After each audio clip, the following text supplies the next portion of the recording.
koprol ke. Waduh. Wah, motor. Ayo Sambato. Wis maning jajalan kene bae blisat.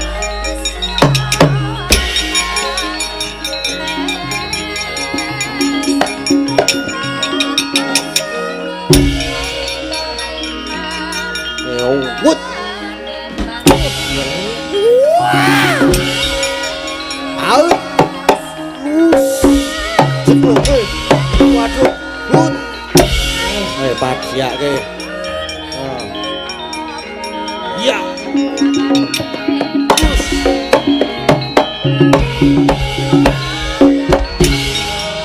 Iso aku nek main konstitutan. Tanda ucap kosene. Biar.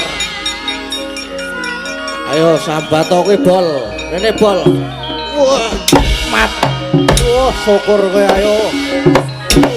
Awas pubenge jegloke meneh. Wis. Wut, di atas. Modar kowe arep ngopo? Waduh. Ayo Sambato. Jatoso. Ora apa-apa mburi wae. Nyoh. Sirah.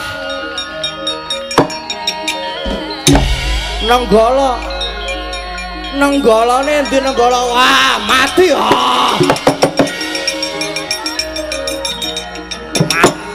Wah. Wah.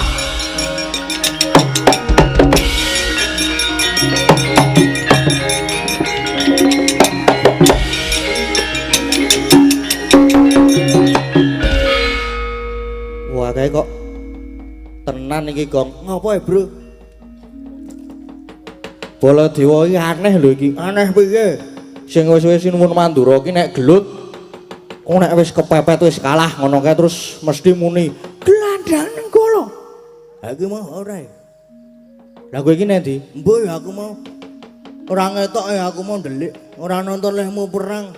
Iki lagi harap nonton kok kowe wis pencolot memburi wis kalah. Neng iki mau ora muni ngono kuwi lho, Gong. Heeh. Neng malah nyokot. Loh. Nyokot barang ki ya sok-sok diperlukan lho.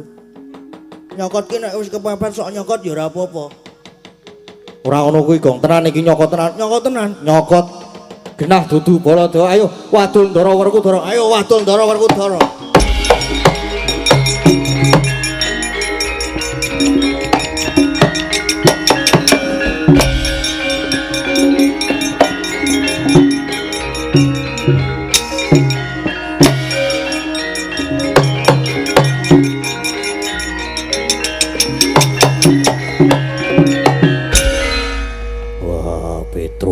Mlayu ngopo? Durung tekan, durung ditancepke wis suwuk ngopo? Nggih. Bareng gelut kalih Sinuwun Mandura. Kalah apa menang kalah modale entek kok. Modale isih tak teruske kok. Nah, kalah. Nek jane iki urung kalah ning aneh. Aneh piye? Sinuwun Mandura niku nek Pancakara nek wis muni kepepet ngoten mesti terus muring-muring. Terus tekan jangan panus maning cacalan iblis banget. Terus muni gelandang nenggolo ngono kuwi. Iya. Neng nek niki mboten. Lah piye? Niki apa jenenge? Baladewa perang neng kok nyokot kalih getak niku Baladewa cara ndi? Wah, jangkae.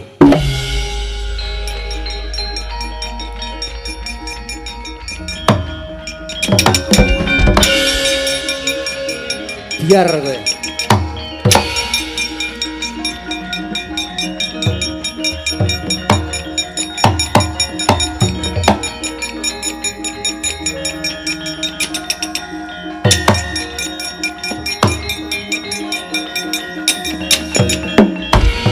Werkudara iki. Yo ayo. Ndi Petruk? Aku duwe perkara karo Petruk dudu karo Werkudara. Wah. Petruk mundur kalah. Kowe ngopo rene? Belani Petruk. Sebabe Petruk wong kleru kok belane iki kepiye? Wah, Petruk muni. Kowe ora ngetoke nenggala, kowe malah nyokot. Wah. Petruk kae wong dobos tak ngandani. Petruk kae gawe-gawe. Petruk kayemu ngomong kosong. Wah, ning di papan sing jeneng Baladewa ki mesti ora tau pisah bareng karo patihmu Praguta. Nek ora karo Praguta ya karo Wisata. Dina iki ora, dina iki tak tinggal ning omah. Wah, Praguta nendi?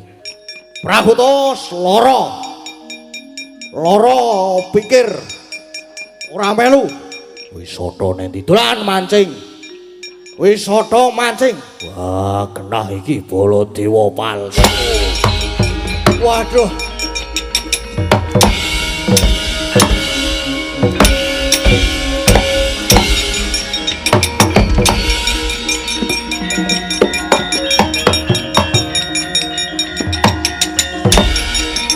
Waduh. Oh, tolong. Wah.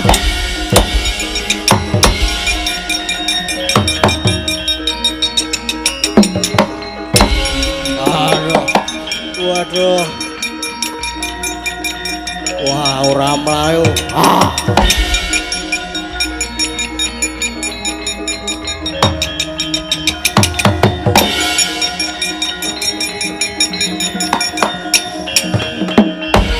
Oh, ladalah tenan. Ora urung aku Badar ya. Aku mung sadurunge mundi dawuhe Pandya Betari Durga. Supaya aku ngiri godha para pendhaja nganti padha bantu Yai Semar gone bakal bangun kayangan. Aku supaya memba dadi Prabu Baladewa. Ning nyatane Badar, waduh. Mongko yen aku maju meneh ora urung ya mung kalah kewirangan. Prayogane aku tak bali lelakon iki tak aturke ngersane Pandya Betari Durga.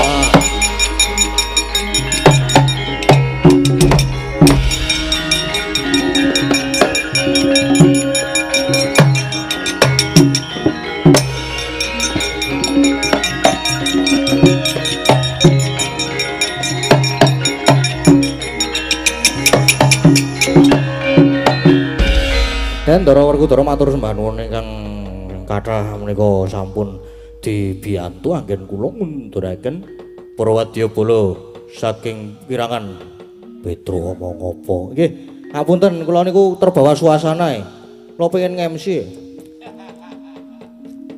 Bagong nanti mbok kirangan ngangkring yae. Senengke wae iki bocah ngintal-ngintil nanti wae. Yo.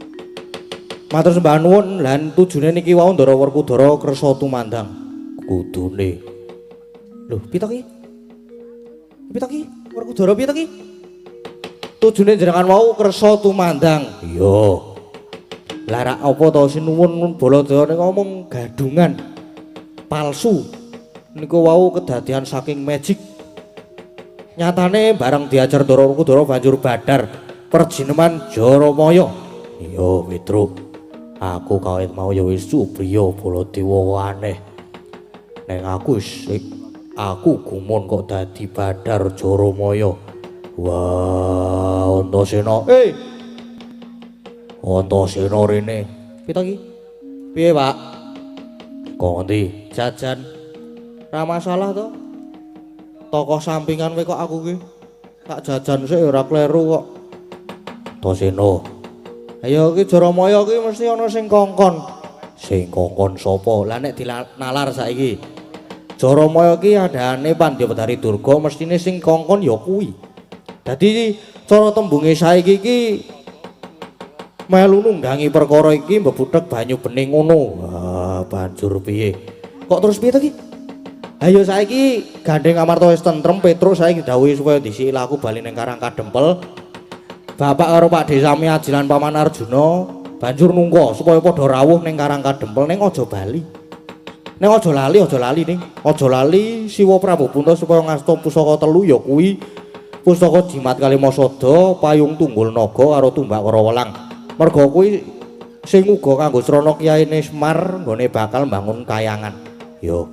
Wis kono Pak, gek tata-tata budal ning Karang Kadempel, Petruk kon bali dhisik. Kondene negara Ngamarta mengko tak tunggune karo dulur-dulurku. Wah, yo, Petruk. Nun, kowe dhisik ana laku bali on dhisik.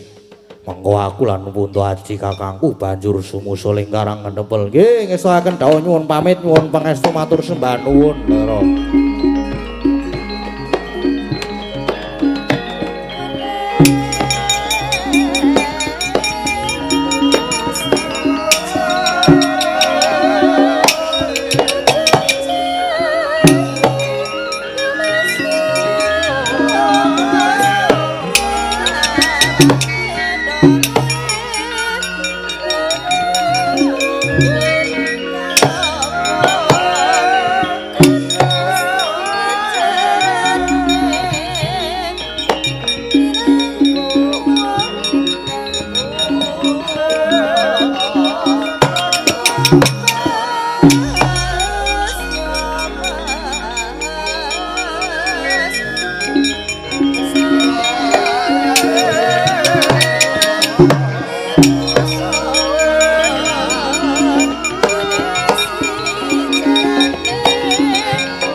Andrenggang puspitorum kasiring samirana mri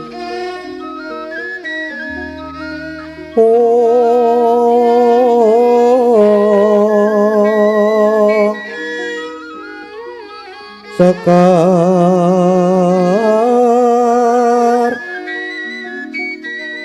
kadok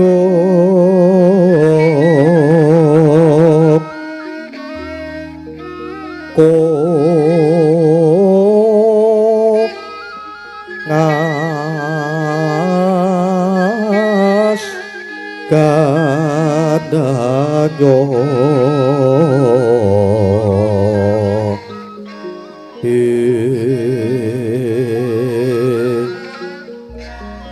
maweh raras retnaning griya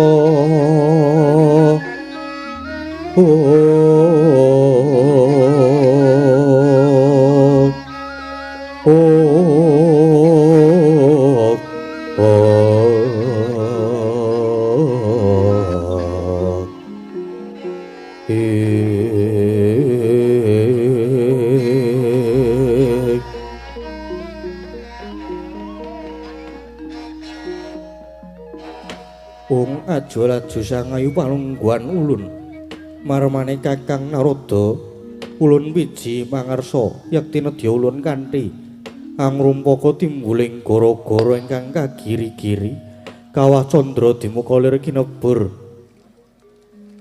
Kakang baya punapi kang dados tuk sumbering kanang gara-gara Kakang Narada mrekencong adi guru gara-gara ingkang niku jane kapirang dados tigang perkawis menapa kemawon sepisan gara-gara saged dipun timbulaken saking titah ingkang nedheng gentur teki umpamanipun contonipun nalika lampahan Arjuna Wiwaha jaman semanten sang Begawan ciptane ingkang tapa wonten Guwa Pamintaraga cipta ati ning kuwi wening Nek pancen pengen meneng atine mlebu aga minta raga, minta nyuwun raga pun mestani awak. Nyuwun marang ngersane Pangeran mrih kareksa ing reh keslametane. Menika sepisan salajengipun kaping kalih gara-gara dipun timbulaken saking titah ingkang nedeng mubal kamurkanipun. Contonipun dok nalika mubaling Prabu Dasamuka. Menika saged nimbulaken punang gara-gara ugi kaping 3. Gara-gara mboten dipun sebabaken saking titah ingkang gentur tapane, gara-gara mboten dipun timbulaken saking titah ingkang murka, nanging gara-gara malah dipun timbulaken saking dewa. Dewanipun ingkang klentu tumindakipun la duka menika. Apa pancen kleru tenan apa pancen sengaja kleru? Lajengipun saking wawasanipun Kakang Narada, gara-gara tigang perkawis menika kula lajeng angka ingkang kaping pinten Kakang? Angka 3. Yen mekaten gara-gara saking pakartinipun dewa. Lah nggih. Lajeng dewa sinten? Paduka Adi Guru piyambak. Paduka Adi Guru piyambak. Lho Kakang Narada, kok saged mestani dateng ulun? Lah nggih. Krana Adi Guru menika sejatosipun sri kalian Kakang Semar. Lah duka kok Adi Guru saged sengit gething kalian Kakang Semar menika sebabipun menapa? Mau kadosipun Kakang Semar nggih mboten damel kapitunan, mboten damel perkawis kalian Adi Guru. Nanging Adi Guru sing golek-golek dadane perkara. Nggih napa mboten Adi Guru? Nggih Kakang. Malah sisan damel kula dadaki. Krana selagipun Semar menika tasih gesang, tiyang menika sami nglewar. Anggenipun sami nyembah dhateng ulun. Lho, ingkang dipun kersangan Adi Guru menika ados pundi? Kala lajeng wonten pangandikan bilih titah tiyang menika sami nglewar ngawur dhateng panembahanipun Kakang. Sesembahanipun jagat raya menika namung dhateng Bathara Guru. Wonten boten wonten sanesipun. Lho, lah mangke riyen. Sesembahanipun jagat raya menika inggih ingkang nyipta jagat raya saisine. Inggih menika Gusti ingkang Maha Agung. Lah kok dadi Adi Guru malah ngoten? Inggih. Namung Bathara Guru panguwasa tunggal donya prapteng akhir mila selagine Semar niku tasih urip. Nggih Semar niku sing giring manungsa supaya padha bekti nindakaken limang wanci jroning sedina sewengi. Terus do dikandhani wong sugih kudu padha andum rejekine marang sing miskin utawi ingkang dipun westani zakat fitrah. Banjur sing waras wiris malah kon nindakake kudu poso. Lah mekaten menika yaktine namung giring manungsa supados sami nyembah marang pangeran. Lah prekencong. Lah nggih pun leres Kakang Semar niku, Dik. Yen manembah jati namung dumateng zat ingkang murwengdat, Gusti ingkang Maha Nasa, boten saged. Sesembahan jati menika inggih namung kula namung Bathara Guru ingkang wajib disembah. Oh, lah yo lodo apa? Wah, lah iki angel tenan iki. Sing marake ruwet nggih wonten mriki menika. Lah Adi Guru pangandikanipun lan lekasipun Adi Guru menika mangke tartemtu badhe dawa buntute. Kirang bejo sisip semiripun Paduka Adi Guru malah badhe sinurak ing jagat. Krana Paduka malah damel geger eling lho Adi Guru eling. Paduka menika ratu-ratuning dewa. Dados tumindak sapecangen dika sakelimah menika kedah sanget kangge tepa palupi para titah. Lah yen Adi Guru ning mangke nyimpang saking bebener angger-angger kaya ngene iki walah lajeng kados pundi jagat menika. Nanging ulun menika gadah panguwasa. Lah iki saya ora cocok iki. Ora sarujuk leres. Nggih leres Adi Guru nggadahi panguwasa menika leres. Nanging panguwasa niku mboten kangge nguasani, nanging kangge ngayomi. Tur malih yen merawis niki nek nganti Kakang Semar ora trima terus munggah ning kayangan terus adol jamu. Sinten sing ajeng tumbas? Wasipun perkawis menika kula mboten sarujuk. Dados yen wonten menapa-napa kula tunggak waru tunggak dadap ora melu-melu ora melu nggarap. Dados yen Adi Guru mangke nampi wewelah manggo dhewe Adi Guru. Kakyat risang kapirangu dirangkul kirempit kempit dosaretaning bahono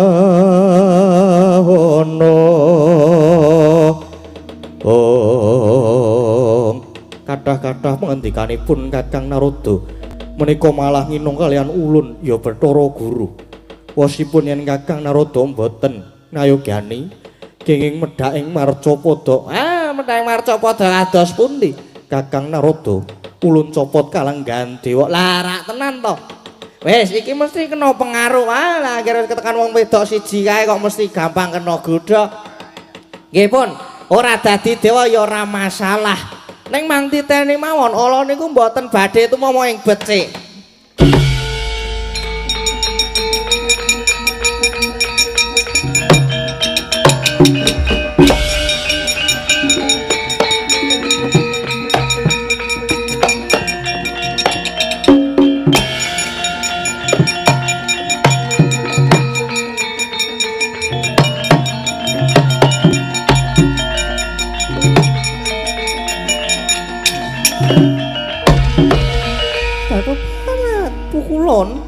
Kados pundi menika kula Narada sajaipun malah lajeng kagol penggalipun. Ya wis ben wae.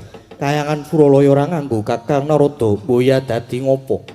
Nanging Durga nalika semana ulun dawuh marang jeneng kita supaya giri godha marang para Pandhawa supaya aja nganti bantu marang gegayahane Kakang Semar ku kepiye. Pukulun nalika semanten kula sampun dawuh kalian Perjineman Jaramaya supados memba dados nata mandura Prabu Baladewa. Nanging nyatanipun gagar wigar tanpa karya cadung duka Pukulun.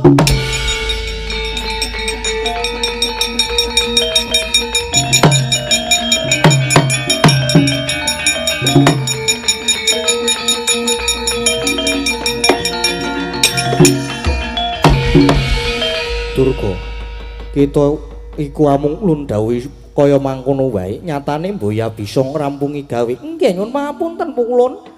Nyatanipun para Pandhawa mboten saged dipun pengaruhi.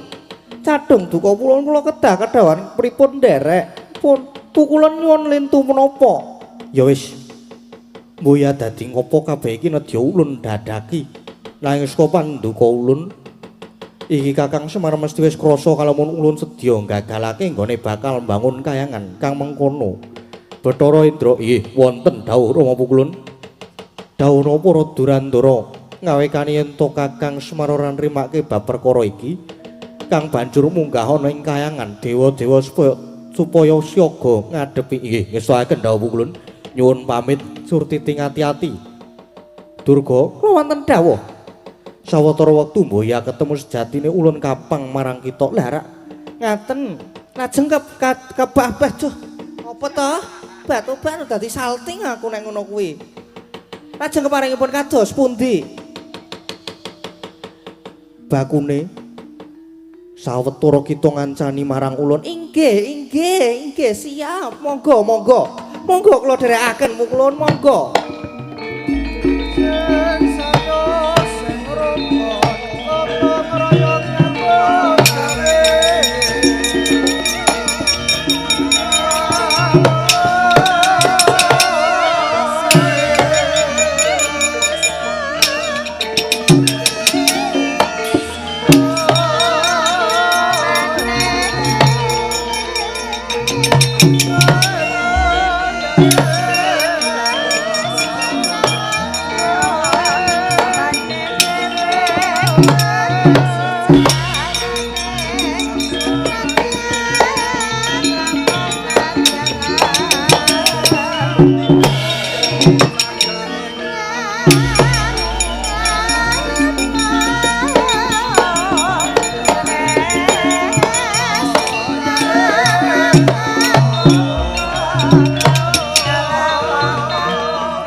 Jangkang grus sumbar katarwatar bumi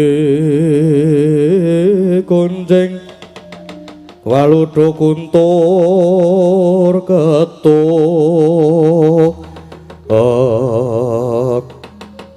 ngestung ora jagat mane raja dewaku kadhaipun Kakang Nyai Prabu Jayasudirga. Nggih Kakang Prabu Jayasudarga wonten dawuh kados pundi? Yai, mulane Siadi tak kanthi bakal marepun ing Karang Kadempel merga nalika semanapun Kakang antuk wangsit sasmita ingkang tak tampa pun Kakang lan Siadi bakal langgeng Hanjayeng Bawana ambawane negara ing Pulung Kedah kencana nanging seranane negara kudu dianani tumbal wadal. Lajeng tumbale pun menapa Koko Prabu? Tumbale ora ana liya ya mung wong sing dianggep pamong agung, wong sing dianggep pustaka bisa kandha jimat bisa ngucap.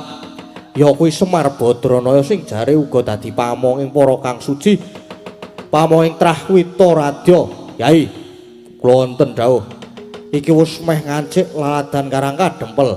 Kaslakna to ning rasaku kepengin boyong Semar. Yen sekirane ana ingkang ngalang-alangi Karang Kadempel didadake Karang Abang, nggih. Yen mekaten monggo kula dherekaken. Ayo Hai, dikelak lagune. Nggih, monggo kula dherekaken Kakang.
Saya dalu raras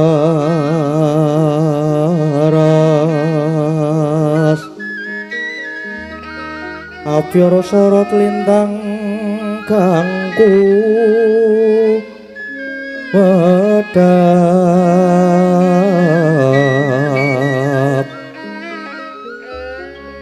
titi sonya wadya ratri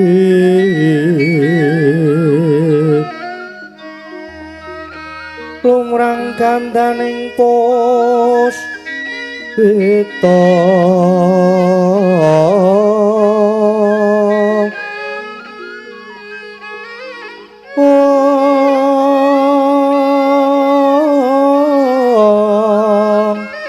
karenggewan putyanira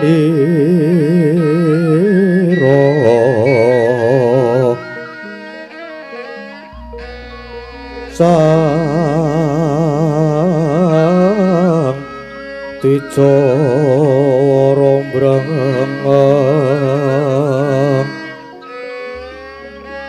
lir swaraning madu pranta manungsung sarining ngembang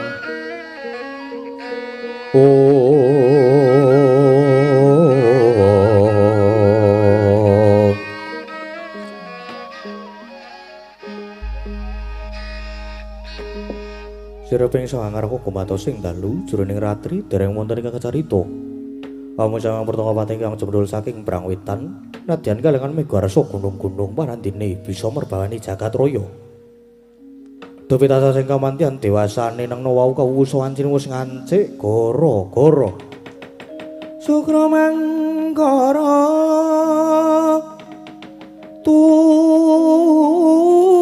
pamendo tete tete kalopo sumawar cita hanggara rekata Buddha Maesaraswati mintuna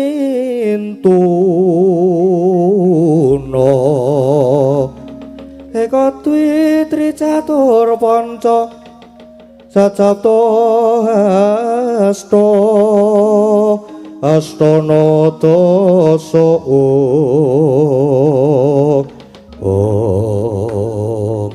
suwatun perbawaning goro-goro nanging goro-goro ingkang dumateng jakating pakliran sakti amung ngurmati mijilira parepat punakawan Kilurah Semar Gareng Petruk Sumawana Kilurah Bagong ingkang sami gegojekan madyaning ora romba alon arire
gara-gara Gara-gara.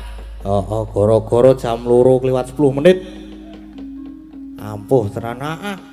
Emang iki wis dawa banget lho iki lakone. Iya kira-kira bubar 4:30. Ora ah. Kowe bubar cepet-cepet. Iya, iki sowan ana Kebon Agung Tridadi Sleman. Wis jan gayange ora jamak-jamak ket mau sore. Apa jenengane? Acarane Merti Dusun. Merti Dusun, Kang. Merti Dusun Semar Bangun Kayangan.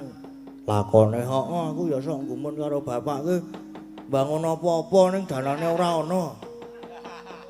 Duwe sithik-sithik lakon Semar Bangun Kayangan, Semar Bangun Desa, Semar Bangun SPBU barang biyen ki. Semar Bangun apa jenenge? Bangun pendopo terus Semar Bangun sing ora sukses ki mung bangun rumah tangga. Ora ngono kuwi, Kang. Ya kae karo apa jenenge minangkane pamundutan sing durung dipinangkani ning limbukan mau. Isih ana 3 nek ora kleru, Kang. Nek ora ana tambahan saka HP. Isih ana apa jenengane? Kadung Tresna mau isih ana, terus ana Dadi Ati karo Sisi Deman. Wis sip tenan isih ana 3. Ya iya. Karo gek dipinangkani mboko sithik, Gong. Saka apa ya kira-kira ya. Saka Sisi Deman dhisik no. Ha iya. Sing warang nyekar sapa, Gong? Sik tak milih aku ya nek Sisi Deman ki. Wong pira kira-kira, Truk? Manut arep njaluk wong pira? Maksude pita Sisi Deman karo wong pira? Ya ora ngono kuwi. Kok terus Sisi Deman karo wong liya. Ya mau. Ora kaya ngono kuwi to ora apik lho, Truk. Ha iya. Ayo Mbak Agnes. Wis pokoke Mbak Agnes nek aku. Aku ngefan aku karo Mbak Agnes. Kok meneh kancaku kae sing lendet-lendet nggon gayor gong kae, wah. Wis muni Mbak Agnes ngono senenge ra jaman-jaman. Kok iso? Mbok ora ngerti ya kowe iki. Sok apa jenenge ngabari. Anggere gawe Mbak Agnes gawe story Instagram ngono kae terus Mbak Agnes gawe story Instagram. Ngerti urung kowe? Ayo mbok ben aku ya kaya ngono ki to. Kok ya duwe Instagram kon ra gawe story. Idola jare Gong. Ha iya, ora apa-apa. Dolane anak-anak Mbak Agnes ki jan. Arang ya sing dadi senenge kemayune iki lho. Aku ora kemayu kok. Alah, ngomong sapa? Ora. Mbak Agnes Sisi Deman nggih Mbak Agnes nggih. Nggih. Wong saking sinten? Saking Dene. Sopo iki mau? Saking Bapak Sutrisno SPD lho. Oh nggih. Nggih niki enten isine kok Mbak santai mawon. Dadi ora kopong. Nggih, matur nuwun. Wis sami-sami. Urung dinae kok matur nuwun. Lah ya rencana. Ya nek ora berubah pikiran mengko. Ayo Mbak. Dibawani mboten. Wah, lah ya dibawani ya isih yahmene. Lho lagi jam 2:15 kowe kok. Biasane jam 2:15 wis bubar gara-gara. Ora apa-apa, ora masalah. Truk, tanggapanmu tentang wayangan bengi iki. Wah, gayange ra jamak-jamak, Gong. Heeh. Ki Mbak Tatin barang ya bintang tamune isih nang kono. Wis entek kontrake. Saiki giliran sinden-sinden. Ingkang mirsani ugi tasih kathah. Tasih kathah. Tasih. Wah, jan wis pancen top markotop. Jan. Aku dadi semangat aku nek kaya ngene iki. Surahku mumet tenan ya iki, Truk. Lah ngopo? Monggo lho aku tuku blangkon kecilikan. Mau wis tok kandhake ning limbukan. Ayo balane meneh to. Ning gone Mamat mesti le. Aku ki pesen mat gawekno anu ya. Blangkon ireng polos ukur 57 ngono. Ya, ngono kuwi.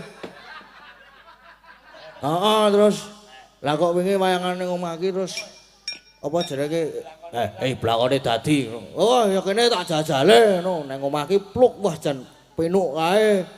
Pondasku saya gede apa ya, Truk ya? Mbok menawa. Lah kok terus mau sore aku tangi turu ki to. Entuk WA, Dik. Kok aku kelangan blangkon ana sing nyolong kok tegel ya ngono kuwi. Waduh aku terus mesakake. Mongko blangkon pesenan lho, Dik, kuwi Dik kok dicolong ya. Kira-kira sapa? Aku wis curiga karo kancamu kae lho, Gong. Heeh, aku ki ya curiga jane. Yang peringas-peringas kok gentro kae. Wamplenge sisan malah. Mane wae ngopo rawane. Oh ndak. Wis ayo, Mbak. Mau tekan ngendi-ngendi engko ndak ora bubar-bubar iki lele.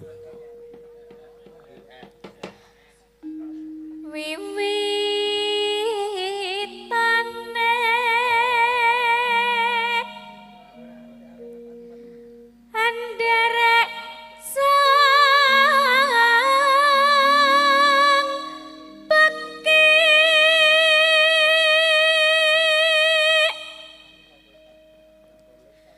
priya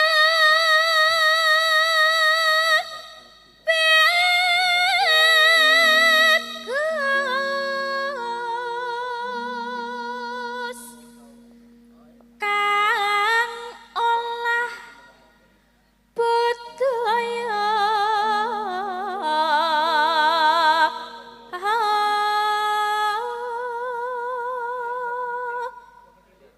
Power suarane iki apik ya, Truk ya. Heeh.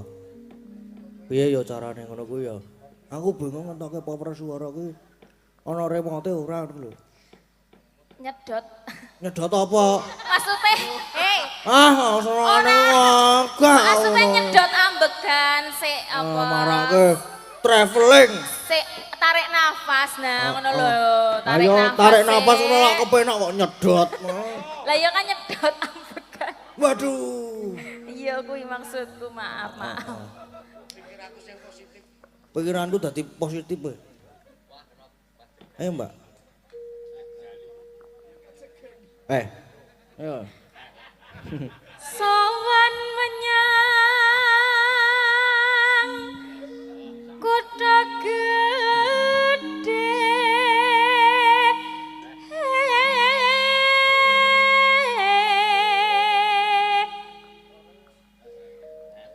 bandara terus kayong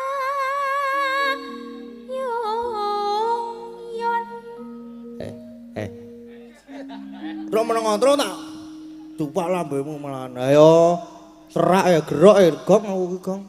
Ayo Mbak, ndak mbane engko ndak selak dos. Ae kuwi senengane to. Oh kae.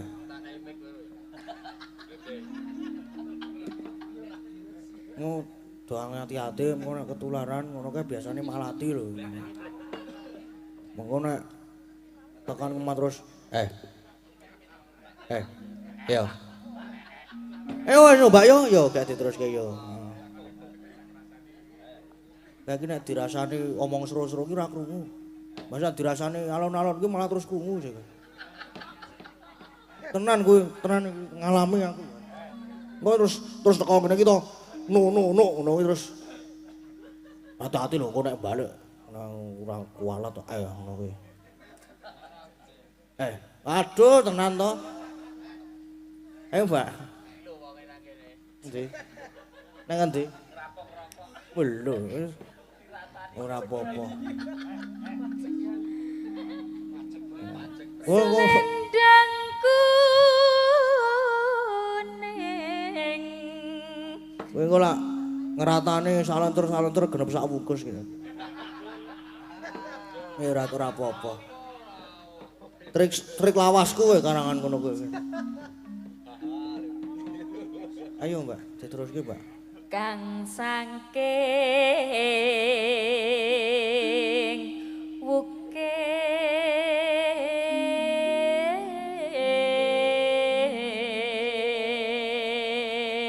wukir. Karena nek gara-gara ki lara omongku ki kambuh. Ayo wis meneng Gong, tumbene obat. Obat apa? Buat nganu apa? Ora wis arep omongan aku ndak. Nek aku omongan meneh entuk bahan meneh iku suwi banget lho iki. Truk. Ya ora apa-apa. Oh ya aja. Ya ora apa-apa ding jane engko sik tak golek bahan meneh men suwe. Ayo, Mbak. Soalnya nek wis entuk bahan ki biasane suwe. Bahan apa? Bahan kuwi lho guyon. Ra ketang ora lucu kuwi sing penting ngomong. Heeh. Ora apa-apa. Wis rasah wis, Truk. Wis aku wis kagul aku. Lah malah ditinggal jagongan. Lah piye to? Gek ayo malah tinggal. Lah tak kira wis rampung. Kene iki gedabekane malah ditinggal.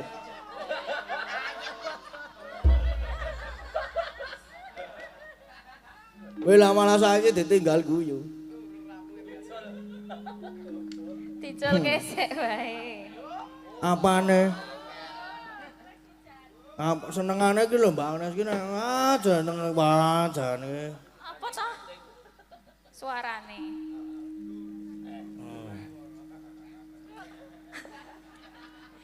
Swara kurang premono ning wasis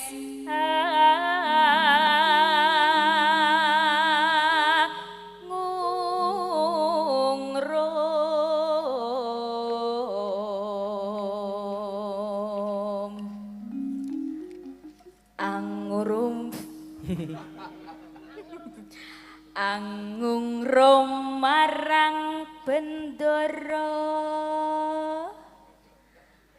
Tiah Sulestyo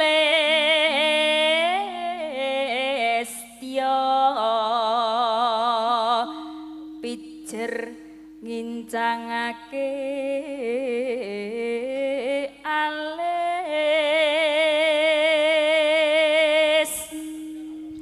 terus tresno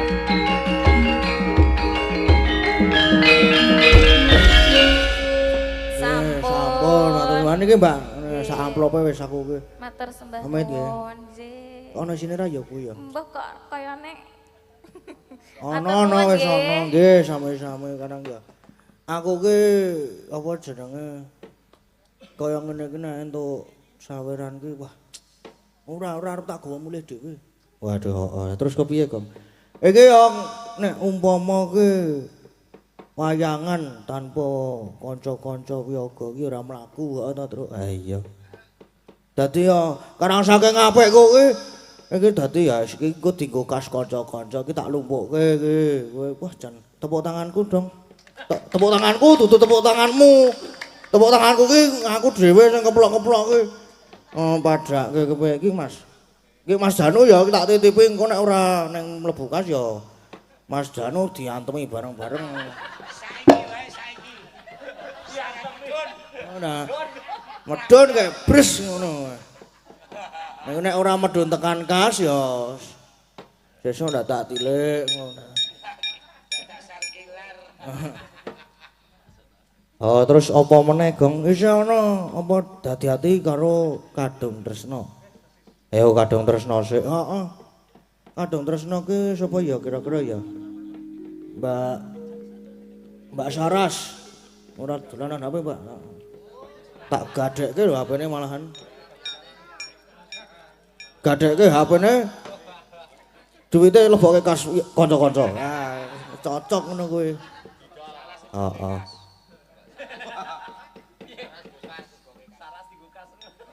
Ora maksudnya hasil gade saka duit saka HP kuwi lho. Aku arep dienggo kas. Kayak mlebune kas nang ndi ya? Hah? Mlebune kas nang. Senengane kok do kaya ngono kuwi ora apik, mbak aku ki melu. Sok prei aku. Ngopo ya penake ya? Apa ngangsu krawuh apa jenenge? Kawruh. Heeh, ngangsu kawruh prihatin. Nendi? Nang Seturan. Seturan ki nggon apa, Mas? Heh? Seturan ki nggon. Aku ya ora ngerti nggon apa. Mi gacoan kuwi lho. Nek ra ning selokan mancing. Golek lele lokal. Iki bawa mboten? Mbot. Langsung? Derek. Bawa nggih bareng langsung nggih. Ampun. Dibawani kan. Aku kuwi ket wingi gur diuyak-uyak kon ning Semon. Karo sapa, Gong? Karo sing ngedram. Kowe mau ngarep ngejak sing elek-elek. Aja gelem, Mas. Bahaya. Oke, aku tak karo Mbak Saras kowe. Karo aku wae. Rina wangi dadi ati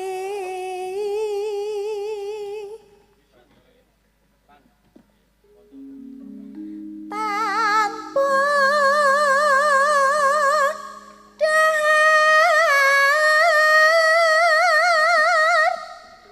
tanpa nendra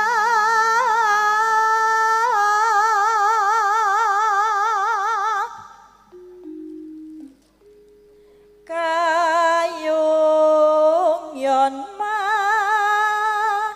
marang slirane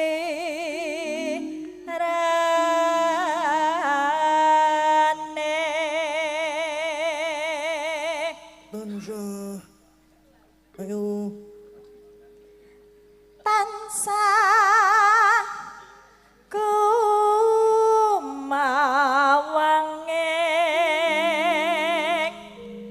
netra Jeruk ati. jero ati kadang tresno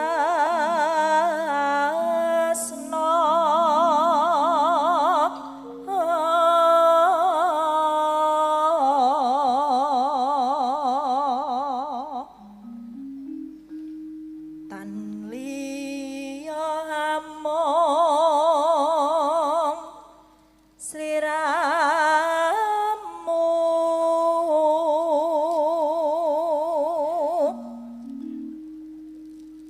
satemah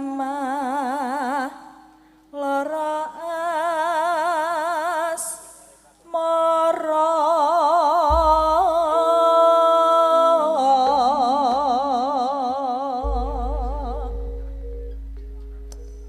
Aduh. Sampun. Sampun dereng. sampun Oke, matur sembah nuwun. Matur sembah nuwun nggih, Mbak. nggih Aku wingi bar apa jenengane mancing. Mancing nanti. Ya biasa toh, aku kan nak duwe kali aku. Duwe kali dhewe. Duwe ya padake piye to. Mancing jegur aku. Jegur ki kepiye? Japit. Japit ki khas. Khas ngendi? Khas nggonku kono. Dadi ki ade jegur ngono kira-kira sak weteng ngene iki mburi. Terus engko dicekeli pancingnya nganggo tangan tengen. Engko senare medun, kok nggon timbel ki jepitke nggon jempol. Nah, terus sikile cemploke nggon banyu blung. Kok nek entuk iwak rasane grenggel ngono kae. Kok ditarik wis genah entuke. Heeh, lah terus lah aku menyusuri to, tak jeguri tekan kidul, sekolah tekan kidul tak jeguri. Heeh. Terus sungai aku. Jejak si Bagong. Terus aku njuk aku lah karo kancaku, karo sing kuwi, kancaku sing ning kono kuwi barang kuwi. Wes, oke. Jos tenan nek kae. Terus aku wis omong, kowe nek ra iso nglangi kowe ning mburiku. Kowe nek ana sing jero kowe klelep. Ya, mung ngono kuwi, gleleng nang ngarep. Aku wis omong ngarep kuwi jero. Awake tetep glelenge blus ilang mudar. Ada tak tulungi to aku to. Aku menghirup, niate menghirup udara segar malah menghirup air. Lho, kancaku kepancal ndase. Bejo ora ilang. Gua mau ilang ngono nak malah nambahi angker kali to men. Aku wingi wis apa jenenge? duwe ide mlepoke kancaku wae. Ya kowe kuwi sing arep tak mlepoke ora kejam-kejem wae ngomong wae.